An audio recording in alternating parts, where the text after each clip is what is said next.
Љубопитното мајмунче. Едно утро столарот пилаше цепеница под едно дрво. Тој носеше светло плава кошула. Столарот сакаше да ја пресече цепеницата на два дела. Едно кафеаво мајмунче седеше на дрвото. Долго време тоа го гледаше столарот како ја пила цепеницата. Цепеницата беше толку голема што столарот можеше да испила само половина цепеница до пладне. Тој огладне, па престана со пилање на цепеницата.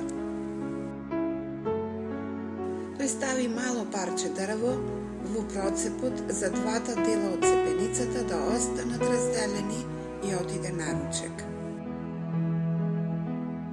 Кога столарот престана да работи за да руча, мајмунчето слезе од дрвото. Тој ја зеде и ја облече црвената капа на столарот, која што ја чуваше под дрвото. Тој се доближи до цепеницата дрво и ја гледаше љубопитно.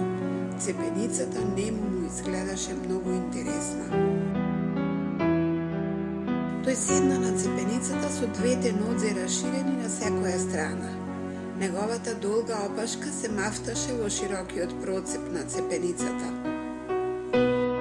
Тоа се обиде да го размрда парченцето дрво во процепот на цепеницата. Ненадејно, тоа го извлече. Веднаш двете страни на цепеницата се удрија една од друга со силен звук. Мајмунчето врисна од болка. Тоа се обиде да си ја извлече опашката, но двете страни на цепеницата не го дозволуваа тоа. Најпосле тоа скокна со целата негова сила, за да си ја извади опашката. Неговата опашка не излезе и така тоа ја загуби за секогаш. Опасно е да се фаќаат непознати работи.